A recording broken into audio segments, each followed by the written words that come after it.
Hi everyone, welcome to this video. This is Aarti Mishra, one of the top end verified educator. Today in this session we will discuss the chapter number 12 of R.S. Sharma. So R.S. Sharma की ये जो book है इसे हम cover कर रहे हैं chapter wise और इसके पिछले लेसन्स जो हैं अगर आपने उसे नहीं देखा है तो पिछले 11 लेसन्स को आप प्ले लिस्ट में देख सकते हैं।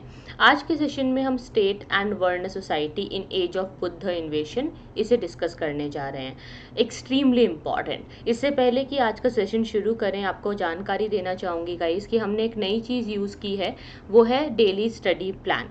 ये हमने नया इंक्लूड किया है आपके लिए, daily study plan plus revision tracker. ये हमने नया शुरू किया है हमारे प्लस स्टूडेंट्स के लिए।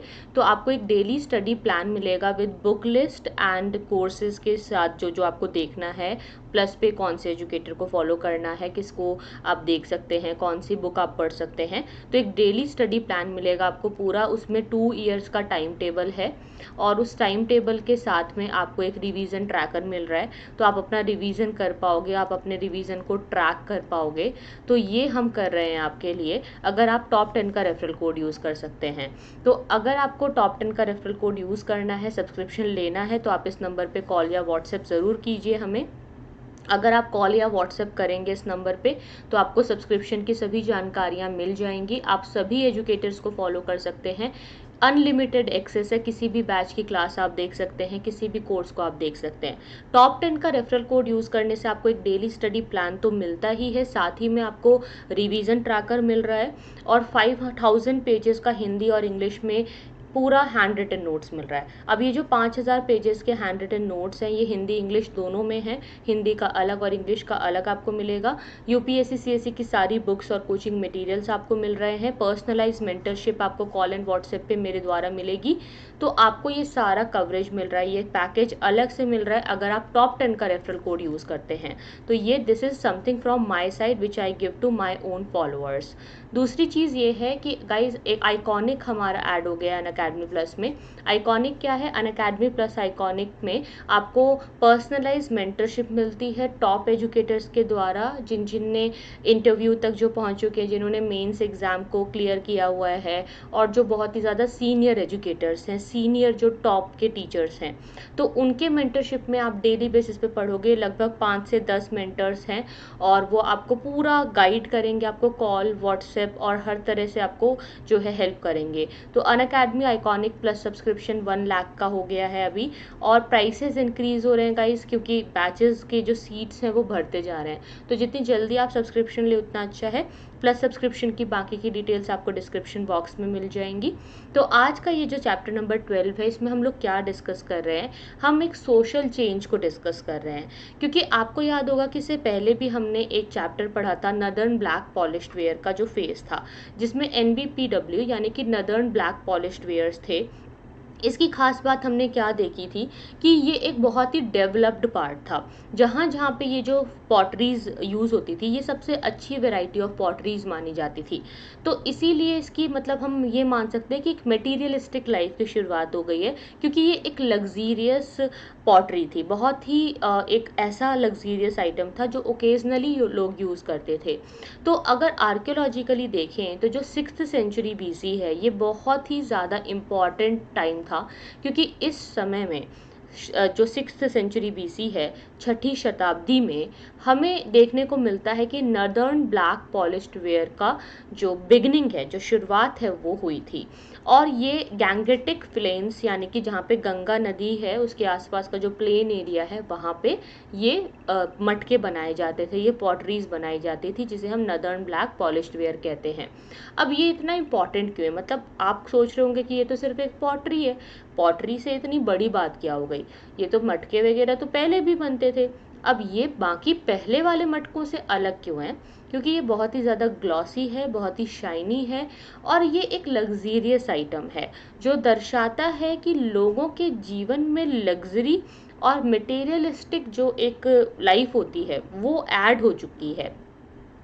तो यहाँ से हम मानते हैं कि हमारे इंडिया का सेकंड जो फेज है अर्बनाइजेशन का वो शुरू हो गया है। इससे पहले हम हड़प्पा काल में देख रहे थे कि अर्बनाइजेशन हुआ, अब ये जो है यहाँ से एक नया अर्बनाइजेशन का दौर शुरू हुआ।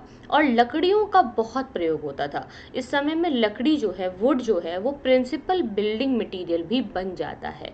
वुडन आपको पैलेसेट्स देखने को मिलेंगे।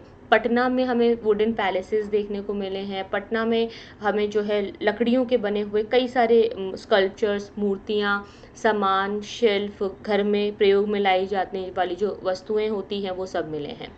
जो आर्टिस्ट थे यहाँ पे, जो कलाकार थे और जो व्यापारी थे, वो बड़े अच्छे से ऑर्गेनाइज रहते थे। मतलब उन्होंने अपना ग्रुप बनाना शुरू कर दिया था और गिल्ड्स जैसे हम कहते थे। तो ये जो गिल्ड्स होते थे उसका एक हेडमैन होता था और ये सारा जो काम होता था ये सब हेरिडिटरी चल रहा था। मतलब पीढ़ी दर पीढ़ी वही काम लोग कर रहे हैं। तो प्रोडक्ट्स वगैरह बहुत अच्छे होते थे और जो मर्चेंट्स थे ईस्ट और वेस्टर्न पार्ट ऑफ इंडिया में, साउथ में, ये सब बहुत अच्छे से यहाँ से वहाँ घूम घूम करके अपना सामान बेचा करते थे। एग्जाम्पल के लिए जो फ्रॉम मथुरा जो आते थे वो साउथ की तरफ गए, जो या उज्जैन की तरफ फिर गए, और गुजरात जो है वहाँ गए। तो आप देख रहे हैं कि मथुरा में जो एक कलाकार है या मथुरा का जो व्यापारी है वो केवल मथुरा में नहीं है, वो साउथ में भी जा रहा है, वो वेस्ट में भी जा रहा है, वो ईस्ट में भी जा रहा है, हर जगह वो घूम रहा है। ये एक खास बात है, ये एक जो है चीज़ है जो हमें समझनी चाहिए। तो आप एक बार देख सकते हैं कि ये कैसे इसका डिस्ट्रीब्यूशन है। आप यहाँ से देख सकते हैं ये हमारा तक्षशिला। लास्ट क्लास में भी हम लोग तक्षशिला की बात कर रहे थे और यहाँ का जो राजा था अम्फी था, और जब अलेक्जेंडर आता है तो उसकी लड़ाई भी होती है यहाँ पे। तो आप देख सकते हो कि यहाँ से लेकर के कैसे जो है ये पूरा, ये आप देखिए साउथ, ये आपका गुजरात का एरिया, उसके बाद यहाँ आपका नासिक, सन्नटी सारा कवर करते हुए अमरावती तक पूरा फैला हुआ है। और आप देखोगे कि ये बहुत ही बढ़िया तरीके से हर एक इलाके को कवर किए हुए है। तो आप देख सकते हैं कि इसका डिस्ट्रीब्यूशन छोटा नहीं है, ये एक बहुत बड़ा अर्बन डिस्ट्रीब्यूशन है इंडिया के अंतर्गत। यहाँ पे आप देख सकते हैं अमरावती, यहाँ पे Amravati school of art develop हुआ था जिसमें कि वाइट मार्बल का यूज़ होता था। वाइट मार्बल इसका चीफ बिल्डिंग मटेरियल बन जाता है अमरावती में। इसके बारे में मैं आपको आने वाले लेसन में कवर करवाऊंगी। बाकी आप ये लोकेशन देख लीजिए तक्षशिला की, ये लोकेशन याद रखिए उज्जैन है यहाँ पे, ये बहुत इंपॉर्टेंट लोकेशन है। ये आपका अयोध्या है, काफ़ी ज़्यादा ज़रूरी है। ये राजगीर है, ठीक है। तो ये सब कुछ इम्पॉर्टेंट पार्ट है जो आपको पता होने चाहिए। तो हम लोग क्या देख रहे थे कि जैसे मथुरा से कोई अगर बंदा शुरू करता है अपना व्यापार करना तो वो तक्षशिला भी जाएगा, वो उज्जैन भी जा रहा है, वो साउथ में भी जा रहा है, एवरीवेयर ही विल गो। तो ये जो है डिस्ट्रीब्यूशन था 700 से 200 BC के बीच में। व्यापार की बात करें तो व्यापार बहुत बढ़ रहा है क्योंकि जो करेंसी है वो ऐड हो गई है, मनी हो गया है ऐड। पहले जो बार्टर सिस्टम था अब वो नहीं है, क्योंकि निष्का और सतमना, ये आप नाम याद रखिए, ये प्रीलिम्स के लिए बहुत इंपॉर्टेंट है। ये जो है ना इसी तरीके के टर्म्स आ जाते हैं प्रीलिम्स में कि कौन से वाले सिक्के जो है किस समय में चलते थे। तो ये वैदिक टेक्स्ट में सिक्कों के नाम लिखे गए थे निष्का और सतमना के नाम से। तो ये बहुत ही ज़्यादा प्रेस्टीजियस ऑब्जेक्ट थे जो कि मेटल के बने हुए थे, और ये जो है चल रहा था। लेकिन अभी भी बार्टर सिस्टम जो होता है वो भी मौजूद था। तो एक्सचेंज के रूप में लोग बार्टर सिस्टम का भी प्रयोग कर रहे थे, और कैटल भी कई बार करेंसी के रूप में यूज़ होता था। जैसे कि मान लो कि किसी को कुछ बहुत बड़ा सामान खरीदना है तो बदले में उसने एक कैटल जो है दे दिया। तो अपने पास कोई जानवर है, मवेशी है, मान लो बकरी है या भेड़ है, कुछ भी ऐसा, भेड़ बकरी कोई जानवर अगर पाला जा रहा है तो उसको भी करेंसी के रूप में यूज़ किया जा सकता था। कॉइन्स जो मेटल के बने हैं वो सबसे पहले गौतम बुद्ध के काल में ही हमें मिले हैं, ठीक है। तो जो मेटल का पहली बार यूज देखने को मिलता है वो गौतम बुद्ध के समय में ही है, जिसे हम लोग पंच मार्क्ड कॉइन कह रहे हैं। तो ये सिल्वर और कॉपर दोनों के थे। और पाली के जो टेक्स्ट हैं, जो पाली भाषा का प्रयोग बुद्धिज्म में बहुत देखा गया है, उसमें बताया गया है कि जो पैसा है उसका यूज़ बहुत ज़्यादा होता था, और इसके अंतर्गत जो वेजेस होते हैं, जैसे कि मजदूरी होती है या कोई सामान वस्तु खरीदी जा रही है तो उसको यूज़ किया जाता था। लेकिन अभी भी जो बार्टर सिस्टम है वो है, तो बार्टर सिस्टम अपनी जगह है और मनी का भी अपना यूज़ हो रहा है। लिखावट की अगर हम बात करें तो हड़प्पन कल्चर का तो अंत हो चुका था, और अब आप मान सकते हैं कि अशोका से कुछ समय पहले ही लिखावट जो है शुरू हुई। अब पिछले जो वीडियो था उसमें हम लोगों ने खरोष्ठी लिपि के बारे में जाना, जो कि ईरान से आया था। तो आप देखेंगे कि राइटिंग डेवलप हो रही है, व्यापार डेवलप हो रहा है, टैक्स कलेक्शन डेवलप हो रहा है, बहुत बड़ी आर्मी है राजा के पास। इसमें एक टेक्स्ट है जिसका नाम है सल्वसूत्रा। ये एक ऐसा टेक्स्ट है जिसमें मेजरमेंट के बारे में हर एक जानकारी लिखी हुई है। तो आप कह सकते हो कि मान लो कि कोई फील्ड है या घर बनाने हैं, उसका डिमार्केशन करने के लिए, मेजरमेंट के लिए इसके अंतर्गत जो चीज़ें हैं वो लिखी गई हैं। तो लोगों को सोफिस्टिकेटेड जो मेजरमेंट होते हैं, पर्टिकुलरली कहाँ से कहाँ क्या क्या मेज़र करना है, उनका पूरा आइडिया होता था। रूरल जो सेटलमेंट्स होते थे, नॉर्दर्न ब्लैक पॉलिश्ड वेयर का जो ये फेज़ है, ये कौशंबी में हुआ करता था। आयरन टूल्स जो हैं बहुत सारे हुआ करते थे, एक्सेस होते थे, नाइफ्स, रेज़र, नेल, सिकल्स, मतलब पतले पतले जो बारीक जो टूल्स होते हैं वो हमें देखने को मिलते हैं, आयरन के बने हुए हैं। तो आप देखोगे कि बड़ा तेज़ी से ये फेज़ डेवलप हुआ, और पाली टेक्स्ट हमें दिखाते हैं कि 3 प्रकार के विलेजेस है, 3 प्रकार के गांव थे। तो पाली के टेक्स्ट में ये लिखा हुआ है। देखो, पहले तो वो थे कि जहाँ पे अलग अलग कास्ट के जो लोग हैं और जो कम्युनिटीज़ हैं वो रह रहे हैं, लेकिन जो गांव का हेडमैन है वो भोजक के नाम से जाना जाएगा। तो गांव का हेडमैन होगा एक, ठीक है, गांव का एक मुखिया होगा जिसे हम लोग भोजक कहेंगे, ठीक है, गांव के मुखिया को क्या कहेंगे? भोजक, ठीक है, भोजक कहेंगे। और दूसरे वो हैं जो हैं सब अर्बन विलेजेस, यानी कि नगर हैं। तो ये नगरों में क्या है, ये क्राफ्ट विलेजेस हैं जहाँ पे जो कलाकारी का काम है वो होता है, जैसे कारपेंटरों का गांव है या रथ बनाने वालों का गांव है। और ये जो है थोड़ा वाराणसी के आसपास ऐसे गांव बड़े मिलते थे। तो ऐसे जो गांव होते थे वो एक मार्केट की तरह थे, ठीक है, जो कि दूसरे गांव के लिए एक मार्केट एरिया की तरह सर्व कर रहे हैं या लिंक कर रहे हैं बड़े बड़े शहरों को गांवों से। इसके बाद तीसरे जो गांव होते थे वो होते थे बॉर्डर विलेजेस, जो कि आउटर लिमिट्स में मिलते थे, और इनको जो है मर्ज किया गया था विद द सराउंडिंग फॉरेस्ट। और ये सब मतलब बॉर्डर एरिया में किसी भी राज्य के पाए जाते थे। यहाँ पे टैक्सेस का कलेक्शन बड़ा ध्यान से किया जाता था।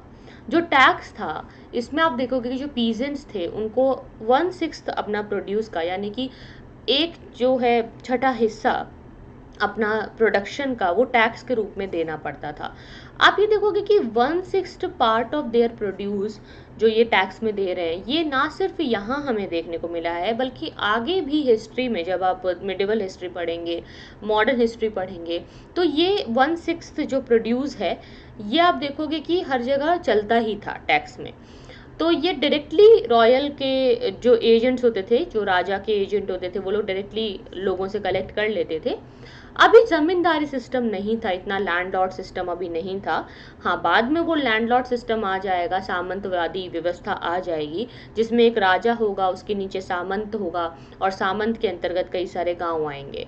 लेकिन वो सामंतवाद की व्यवस्था अभी शुरू नहीं हुई है, वो पोस्ट मॉडर्न पार्ट में शुरू हुई थी। बेसिकली गुप्ता काल में वो बहुत तेजी से आगे बढ़ा था, लेकिन अभी सामंतवादी व्यवस्था नहीं आई है। और एक चीज़ होते थे, पाली टर्म है जिसको कहते हैं गहपति। गहपति कौन है? ये एक बहुत बड़ा रिच जो पीजेंट होगा उसे हम कहते थे। तो ये वैश्यास के अंतर्गत ही सेक्शन आ जाता था। तो ये जो अमीर किसानों का वर्ग था उसे हम गहपति के नाम से जानते हैं। एक और टर्म है जिसका नाम है शाली। ये जो है ये ट्रांसप्लांटेशन के लिए यूज़ होता था।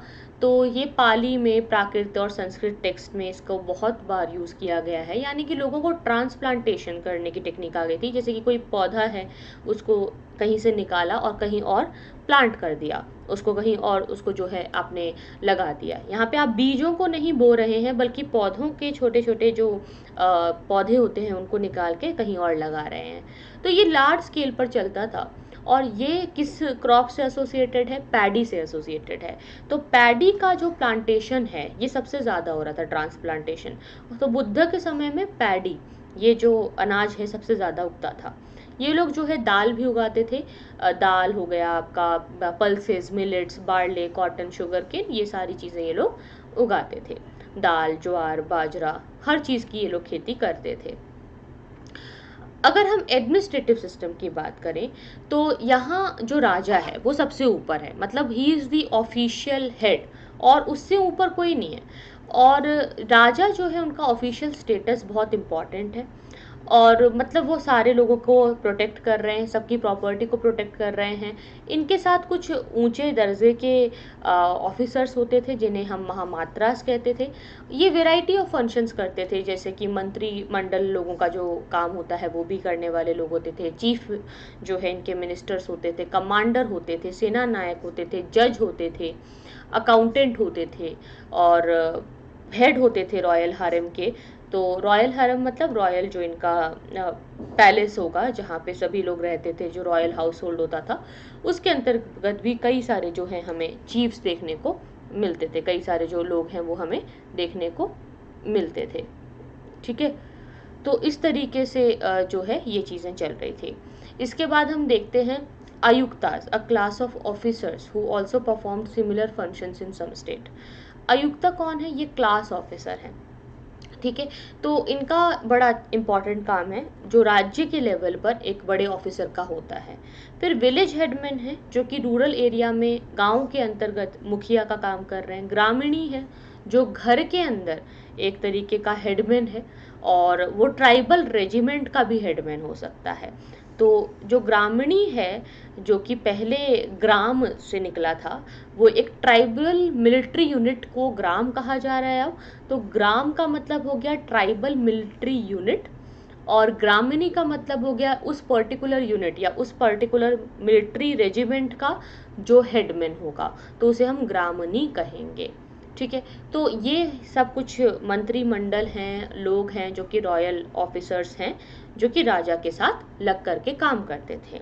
अब ये जो ग्रामणी हैं बाद में ये विलेज हेडमैन की तरह बन जाएंगे, और आप देखेंगे कि जो विलेज हेडमैन हैं उनको अलग अलग टाइटल के साथ भी बुलाया जाएगा, जैसे कि ग्राम भोजक, ग्रामणी, ग्रामिनी, या श्री लंका में ये जो टाइटल है ग्रामिनी का अगर आप देखें तो बड़ा आज तक चल रहा है, आज भी श्रीलंका में ग्रामिनी का टाइटल लिया जाता है।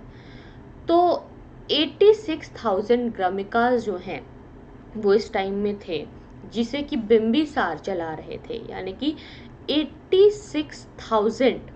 ठीक है, आप समझ लो 86,000, 86 के जो बिम्बिसार के अंतर्गत ग्रामिकास थे, यानी कि इतने सारे गांव थे, इतने सारे रेजिमेंट थे जो बिम्बिसार कंट्रोल कर रहे थे। आर्मी और टैक्सेशन को समझना बहुत ज़रूरी है, क्योंकि जो रियल इंक्रीज पावर में होती है स्टेट के, वो आर्मी और टैक्सेस से ही होती है। तो अगर आप देखें तो जो राजा बहुत बड़ा है, अगर उसका बहुत बड़ा एम्पायर है, तो उसको संभालने के लिए उसे एक बहुत बड़ी आर्मी भी चाहिए, और वो आर्मी अच्छे से काम कर सके, वो प्रोफेशनल होनी चाहिए, वो सख्ती से काम करनी चाहिए। तो काफ़ी सारे इनके पास रथ होते थे, लेकिन रथों का इम्पोर्टेंस अब थोड़ा कम हो रहा है, क्योंकि रथ जो है इसे आर्यंस ने इंट्रोड्यूस तो किया था, लेकिन अब ये लोगों के पास एलिफेंट थे, तो अब हाथी जो है उसको ये लोग यूज़ कर रहे हैं। और जो फिस्कल सिस्टम है वो भी इस्टेब्लिश हो गया है फर्म्स के बेसिस पे, यानी कि आप कैसे, तो फिस्कल पॉलिसी का मतलब क्या होता है? गवर्नमेंट की पॉलिसी जिसमें गवर्नमेंट अपने रेवेन्यू और एक्सपेंडिचर को कंट्रोल करती है। तो रेवेन्यू और एक्सपेंडिचर को कंट्रोल करने का बहुत अच्छे से काम हो रहा है। क्षत्रिय और ब्राह्मण्स जो हैं ये अभी भी ऊपर हैं, उनको कोई टैक्स नहीं देना पड़ता था, क्षत्रियों को और ब्राह्मणों को कोई बर्डन नहीं होता था इनके ऊपर। जो सारा का सारा टैक्स का बर्डन है वो वैश्यास जो है उनके ऊपर था, मेनली वैश्यास और शूद्रास। इसमें एक चीज़ होती थी बलि। बलि का मतलब क्या है? Voluntary payment made by tribesman to their chief. अब यहाँ पे आप बोलोगे कि बलि का मतलब तो किसी जानवर की बलि चढ़ाना है, नहीं, बलि का मतलब सिर्फ जानवर की बलि चढ़ाना नहीं, ये किसी भी प्रकार का सेक्रीफाइस हो सकता है। जैसे कि कुछ पेमेंट अपने मन से लोग खुशी से जो ट्राइब्समैन है वो अपने चीफ को कर रहे हैं खुशी से, ठीक है, तो वो जो खुशी से अपने चीफ को कुछ दे रहे हैं वैदिक टाइम में, उसे भी हम बलि कहते हैं। और एक बाद में जो पहले ये जो बलि होती थी वो पहले लोग अपने मन से कर रहे थे, वॉलंटरी कर रहे थे, बट अब ये कंपल्सरी पेमेंट कर दी गई। बुद्ध के समय में ये कंपल्सरी पेमेंट कर दी गई और ऑफिसर्स को बलि साधकास भी कहा गया। बलि साधक का काम ही यही होता था कि लोगों से जो टैक्सेस है उसको कलेक्ट किया जा सके। उसके बाद शौल्किका या शौल्काध्यक्ष होते थे, ये वो ऑफिसर थे जो टोल्स कलेक्ट करते थे। जैसे कि आप अभी एक राज्य से दूसरे राज्य में जाते हो तो बीच में टोल टैक्स लिया जाता है, तो वही काम ये शौल्किका किया करते थे। पुरानी जो असेंबली थी, सभा और समितियां, अब वो पहले के जैसे पावरफुल नहीं है, उनको डिस्कार्ड कर दिया गया है, उनको रिप्लेस कर दिया गया है। उनकी जगह पे परिषद आ गए हैं, राजा का परिषद है, मंत्री परिषद है, और एक्सक्लूसिवली ये मंत्री परिषद में ब्राह्मण हुआ करते थे, तो ब्राह्मणों का ये जो है परिषद हुआ करता था। अब हम रिपब्लिकन और इसके एक्सपेरिमेंट्स को समझेंगे कि रिपब्लिक्स क्या थे, रिपब्लिक्स की पावर क्या होती थी, क्या डिफरेंस है एक रिपब्लिक में और एक मोनार्की में, और इसके अंदर सोशल ऑर्डर कैसे चलेगा, ये सब हम जानेंगे अगले वीडियो में। तो आज के लिए इतना ही। Thank you so much for watching. See you then. Take care. Bye bye.